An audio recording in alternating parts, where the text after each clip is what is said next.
안녕하십니까. 금판다 정수철입니다. 네, 오늘 태풍이 역대급 태풍이라고 그러는데 잘 안 보이려나? 어,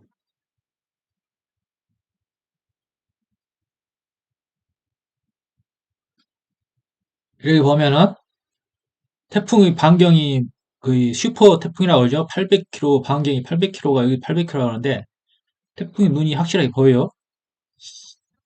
근데 이제 우리 그 소박사 채널에 보면은 그 기후에 대해서 이렇게 설명을 해주잖아요.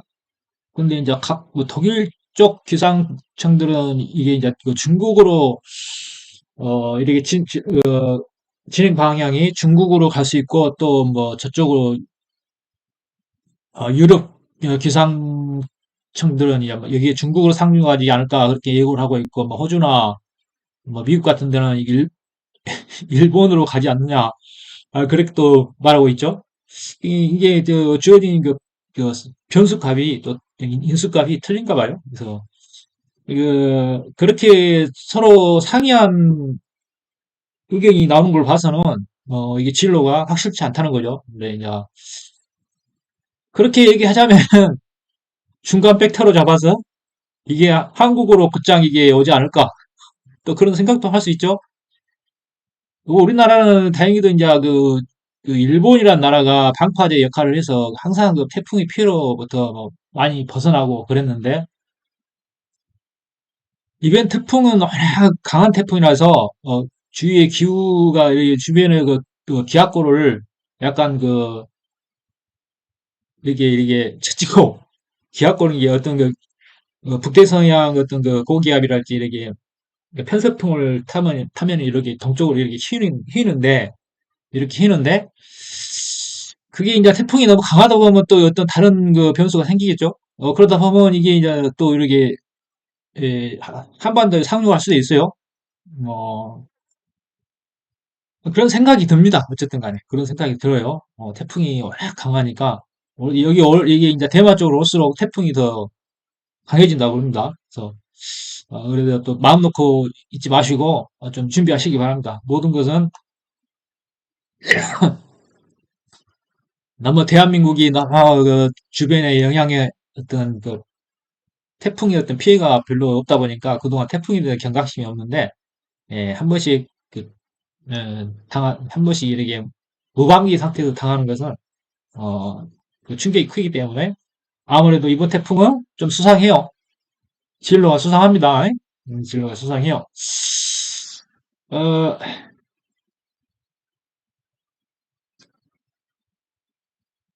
어, 이게 구글어스로 들리면 컴퓨터 자원을 많이 잡아먹는 것 같아요. 컴퓨터가 부하가 많이 걸립니다.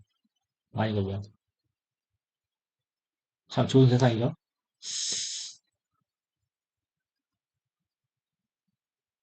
오늘 이제 하경영 씨가 또 저기 오랜만에 이분규 TV에 나와서 얘기하네요. 근데 하경영 씨도 뭐 청명함이 좀 사라지는 것 같아요. 우리가 경제와 안보를 따로 분리해 볼 수가 없죠. 근데 여기서 이제 우리 하경영 씨가 하는 얘기가 이봉규 TV에 나와서 하는 얘기가 저기 하네요.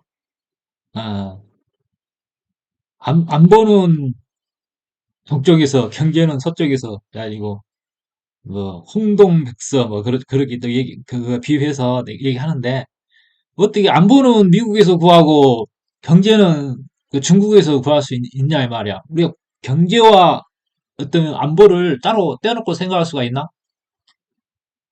일본 같은 경우는 뭐 플라자 합의라고 그런가? 그거에 대해서 뭐 그거로 인해서 이제 이게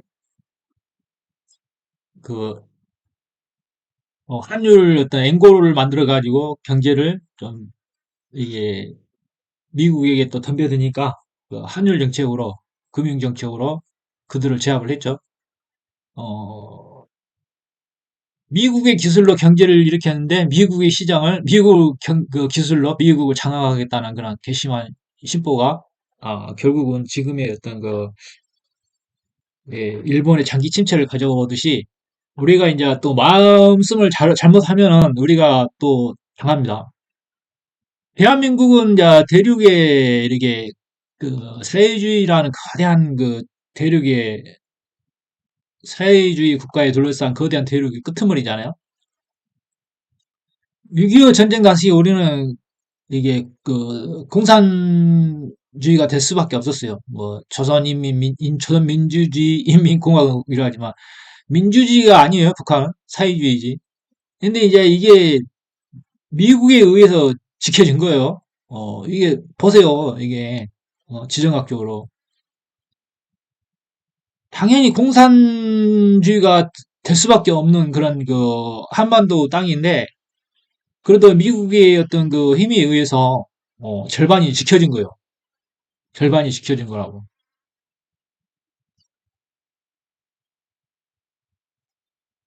베트남도 옛날에 이제 원래 사회주의였는데 반으로 갈라졌고 그러듯이 우리가 이제 미국에 의해 지켜진 그 한반도가 이게 대한민국이 미국의 맘만 돌려버리면은 이게 그냥 끝나는 거예요. 그래서 우리는 어떻게든지 그 한미 안보조약에 목매달아야 되고 일본도 하나의 이제 우리 안보를 어떤 유지시킬 수 있는 큰 그 뒷받침이 되는 거예요. 그래서 과거는 과거사는 과거사고 현실주의에 어떤 입각해서 그런 것을 조합해 나가야지 감정으로 세상을 처리하면은 예, 자신이 스스로가 불행해질 수 있어요. 우리가 직장 생활을 하면서 어쨌든 간에 본인의 마음은 숨기잖아요. 본심은. 어떻게든 이제 직장인들과 서로 어떤 그 직장인 동료들과 잘 지내기 위해서 자신의 감정을 억누르고 그냥 그 동료들의 어떤 그 얘기를 들어주는 입장으로 이렇게 서로 그 중도를 취하려고 하는 그런 힘들이 강하잖아요. 그러듯이 감정에 의해서 이렇게 모든 결정을 내려버리면은 자신이 패배자가 될 수 없는 거예요. 그래서 우리가 사회주의는 왜 사회주의를 보면 어떤 그 선전선동이 어떤 감정이 호소하잖아요. 근데 결과적으로는 뭐예요? 사회의 어떤 그 시스템은 어, 잘 돌아가지 않죠. 그래서 스스로가 가난해질 수밖에 없어요. 그래서 중국은 다행히도 이제 뭐 정치는 사회주의지만 경제는 자본주의 취함으로써 그런 대로 예, 중간은 간다고 볼 수가 있는데 중국의 어떤 대부분의 뭐 거의 90%는 그냥 가난한 그 계층이죠. 그래서 예, 그 정치가 민주주의가 되지 않고는 중국은 깨어날 수 없는 거고 오히려 주변국의 민폐국이 될 수밖에 없는 거예요. 그래서 중국의 애교 정책도 주변 국가들에게 민폐만 끼치잖아요. 손실만 가져오고. 그리고 그들은 항상 그 예의 없는 국민들로 낙인 찍혀서 인구가 많다 보니까 한갖 그 어떤 부작용을 일으키고 이렇게 소란스럽잖아요. 그래서 우리는 이제 물론 이렇게 중국이라는 거대한 그 인구가 내수 시장이 우리를 먹여 살릴 수는 있지만은 중국을 대체할 수 있는 나라가 어디 있어요? 인도잖아, 인도. 인도. 그리고 엄교근공이란 말이야. 북한과 중국은 우리의 적대국이야, 적대국. 적성국이라고. 6.25를 잊어버린 건 아니겠지. 6.25 때, 에, 그때 그 50년도 6.25 전쟁을 100만 대군을 이렇게 지원하면서도 얘들은 또 티벳을 먹어버렸어요. 그때 티벳 국민의 100만 명이 학살됐다고. 중국의 어떤 본심이 그런 거예요. 확장 정책이. 그래서 우리는 중국을 포기하더라도 중국의 어떤 그 경제 규모가 강하고 시장이 크더라도 그건 포기해야 됩니다. 포기해야 되고 우리는 그리고 중국은 미국과 우리의 기술이 없이는 성장할 수가 없어요. 그래서 안보와 경제가 따로 놀 수는 없는 거기 때문에 허경영 씨의 어떤 그런 말은 틀리죠. 우리가 뭐 안보는 미국에서 구하고 경제는 중국에서 구한다. 근데 중국이 아니고 어떻게 중국이란 말을 안 했으면 이게 정답인데 서쪽으로 한번 있어요? 인도라는 큰 시장 있잖아요. 그거 이렇게 그 남쪽으로 이렇게 예? 남아공이라고 보래. 이렇게 남쪽으로도. 큰 시장이 있어요. 왜 우리가 그 KF21을 그 인도네시아인가? 인도네시아하고 이렇게 합작을 해서 하려고 그렇게 이제 해서 하려고 하냐? 이렇게 유럽 쪽 그 뭐 폴란드도 어떤 그 이렇게 러브콜을 보내고 있죠. 근데 그것은 이쪽에 이제 하나의 그 시장 허브를 만들기 위해서 그런 거다. 허브를. 인도네시아가 아니고 인도네시아 맞지? 인도네시아. 아, 인도네시아 맞다? 인도하고 어떤 협약을 맺어가지고 이렇게 KF20을 만들고 있는데, 뭐, 지금 그, 하기로 했던 돈을 입금하지 않고 있죠. 예, 얘도 간보고 있는 거예요. 지금 또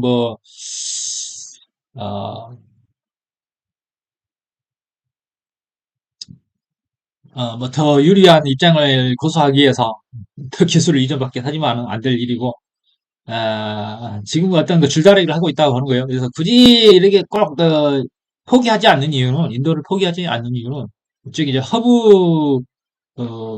센터를 만들어서 이쪽에 남아공 쪽으로, 남아공이 아니라, 이쪽으로, 동남아시아 쪽으로 어떤 시장의 허브를 만들기 위한 거고, 또 폴란드는 이쪽 유럽의 허브를 만들기 위한 그런 거예요. 폴란드의 어떤 우리 어떤 그 역사를 뒤집어 보면은, 폴란드가 굉장히 저, 혈통에 굉장히 가깝습니다. 그래서 보면 뭐한 그 조상들에 보면은 여기 한반도에 몽골족의 유전자들이 많이 섞여 있어요.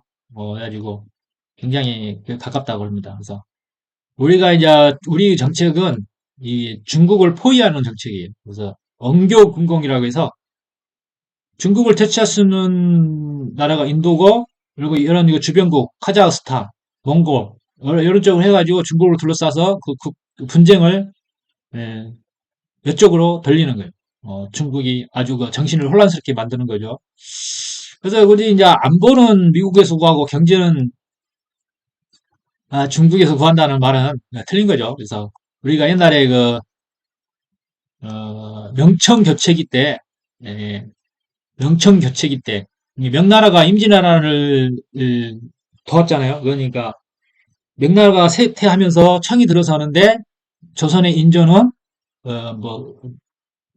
옛날에 그 임진왜란을 도왔던 명나라의 의리가 있는데 왜 배신을 하겠냐 그러면서 청나라의 손을 거부했죠. 그래가지고 병자호란이 발생을 했고, 그다음에 삼전도의 군력이라는 어, 삼전도의 권력을 당하고 자기 세자, 소현세자가 독살함으로써 소현세자까지 잃어버렸죠. 이게 소현세자가 우리 한반도의 운명이라는 게 참 묘해요. 그 아주 명석한 이렇게 인재들이 나오면은 그들이 날개를 피지 못하고 죽어버립니다. 죽어버려요. 다행히도 우리 세종대왕께서는 당이 강력한 군주인 아버지 때문에 이렇게 운명이 이렇게 튀어서 한글이라는 아주 중요한 문화적 가치 기반 그런 한글을 만들어냈는데 쭉 이렇게 조선 500년 역사를 뒤집어 보면은 아주 명석한 인재들, 명석한 왕들 그런 애들은 다 수청을 당하거나 죽음을 당해죠. 가능성이 있는 사람들이. 어, 그게 우리의 운명이 지금까지 그래왔다면은 지금은 앞으로의 어떤 한반도의 운명이 이제 어떤 중요한 기로에서 이렇게 이제 운이 트이는 시대죠. 운이 트이는 시대. 운이 트이는 시대이기 때문에 지금에 나타나는 인물들. 그러니까 물론 대한민국들이 유능하다고 그러는데 솔직히 유능하긴 한데 똑똑하긴 한데 그 시스템 때문에 그 시스템이 그들에게 어떤 운을 발현할 수 있는 기회를 주지 못하고 있는 거죠. 그래서 요즘 학생들도 보면은 거의 막 대부분 공부 잘하는 애들이 의대나 가려고 그러고 공과대학은 잘 안 가죠. 공과대학은 뭐 2등 하는 애들이 가는데 1등 하는 애들은 의과대. 뭐, 뭐, 경영학과, 뭐, 그런 데나 가려고 그러고. 그래도 뭐, 한국에서 2등 하는 애들은 그래도 엘리트요. 그렇기 때문에, 뭐, 이게, 우리가 그, 뭐, IT 산업이랄지 그런 데서 어떤 강력한 힘을 발휘하는 거고, 2등이나마 따라갈 수 있다는 그 저력도 대단한 거예요. 그래서 언젠가는 이제 퍼스트 무브로서의 어떤 그, 힘이 성장할 것이고, 한반도는 말 그대로 호랭입니다, 호랭이. 예, 호랭이에요. 호랭이의 기운을 타고났기 때문에, 이, 이게 통일이 되면은, 대륙의 어떤 그, 이렇게 기상이 크게 확장될 거라고 봅니다. 그래서, 어, 앞으로의 100년은 짐 로저스의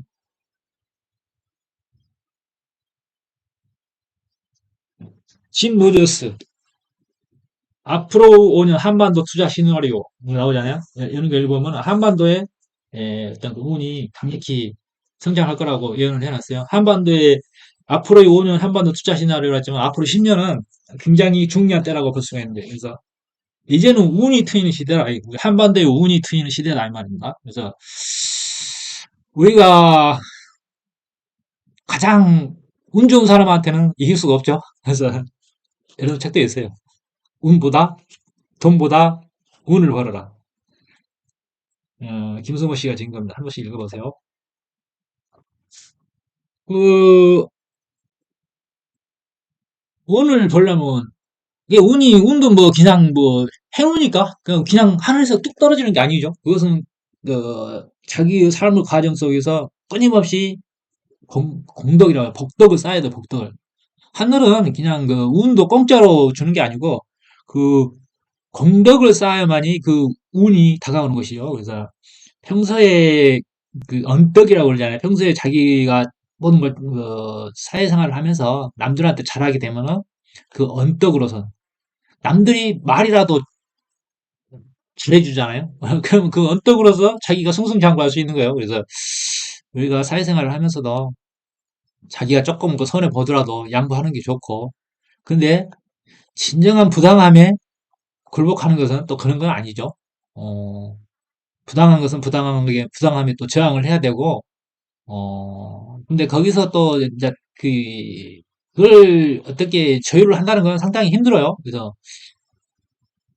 예, 인복이 없다는 특히 이제 인복이 없는 경우도 있어요. 이 사람이 항상 그 자기 주변에는 그 인물들이 없고 항상 그 저급한 영혼들만 머무는 사람들이 있는데 그 저급한 영혼들이 많이 이 주변에 이제 포진되어 있다는 것은 본인의 영혼이 저급하기 때문에 그러는 겁니다. 이게 모든 것은 자기에게 있는 거예요, 자기에게. 까마귀가 백로 노는 곳에, 예, 가면 안 되잖아요? 까마귀는 까마귀하고 놀라고, 백로는 백로끼리 놀고 그러는 거지. 응? 까마귀가 백로 노는 곳에 가지 마라 그러는 거 아니에요? 백로야 까마귀 노는 곳에 가지 마라고 그러는 거. 모르겠어요. 근데 그 영혼은 그 자신의 영혼과 비슷한 영혼들을 주변에 끌어당깁니다. 끌어당겨요. 그래서 내 영혼이 스스로가 고귀하다고 느끼신다면은 고귀한 영혼이 되도록 노력하십시오. 네. 그것은 그냥 그 뭐 하늘에서 뚝 떨어지는 게 아니라 스스로가 만들어가는 거예요. 그래서 고귀한 영혼이 되도록 깊은 깨달음을 얻는 것이고 실천하는 것이고 이게 쉬운 것이 아니죠. 뭐 말로는 나도 이렇게 하지만은 이게 뭐 되는 것이 아니고 그래서 항상 그 열려 있는 마음을 가지고 노력을 해야 돼요. 막연하나 그 길이 있다는 것을 아니까 그 희미하게 비추는 불빛에 따라 자기가 그 길로 향하는 향해야 되는 것이죠. 그래서 조금이나마 노력을 해야 되는 거예요. 그래서 인생이 왜 나이가 먹어갈수록 그 삶의 어떤 그 기쁨들이 사라지냐면 그것은 스스로가 삶이 같은 생활을 반복하고 식상하기 때문에 그런 거예요. 도전하지 않는 삶은 좋게 말하면 인생을 달관했다기지만은 그 달관은 상당히 위험한 것이죠. 모르는 미지의 세계가 이렇게 내 앞을 기다리고 있어야 내가 긴장감이 유지되고 딴 생각을 안 하는데 앞이 훤히 보인다? 왜 전쟁이들이 예, 점쟁이라면, 점쟁이들 같은 경우는 보면은 그게 진짜라면은 뭐 엄청난 부자가 돼 있겠죠. 근데 스스로가 그냥 점쟁이에 머물 수밖에 없는 것은 그 스스로가 그것은 거짓이다라는 것이, 거짓이라는 것이죠, 그게. 어, 그런 걸 믿으면 안 돼요. 어느 정도로 이제 보여지는 것은 있겠지만은, 그 경험치에 의한 하나의 그런 그 판단이기 때문에, 그 누구에게나 다 있는 것이에요. 그래서, 그리고 항상 뭐, 달관한 인생을 살기 위해서 노력하는 게 아니고, 미지에 대한 것을 항상 개척을 해야 되는 거예요. 그래서 뭐, 달관한 인생을 산다면, 그 이상의 어떤 그 인간 사회적인 범주를 넘어선 또 다른 것을 또 추구해야 되는 것이죠. 그래서, 달관한 인생을 살기보다, 어, 끊임없이 또 다시 자기가 모르는 분야에 도전하고, 이렇게 그 상상의 세계를 더 확대시켜서, 어, 이렇게 촉수를 더 확장시켜야 되지 않냐. 그렇게 생각되는 거예요. 그래서, 오늘 이런저런 얘기를 해봤는데, 그냥 이렇게 국제 정세를 살피시기 바랍니다. 지금, 주식 시장이 많이 침체가 됐는데, 미국의, 그 부채 한도 협상이, 이렇게 합의가 됐다고 그래요. 이제 그 공식적으로 국회에서 공식적으로 이제 예, 최종 결정만 이렇게 이제 남았는데 어쨌든 물밑 작업으로는 서로 협의가 됐다고 합니다. 그래서 오늘 다행히 이제 공휴일이라 대체 휴일이라서 어떤 그 폭락장은 피해 갔다고 보는 거예요. 그래서 어떤 지금 중국의 코로나가 제 유행이 될 조짐이 보이고 또 바이오주 쪽으로 백신 관련 변이 쪽으로 또 주가가 또 오를 거라는 그런 생각이 들기 때문에 다음 시장에 준비하시기 바랍니다. 안녕히 계세요.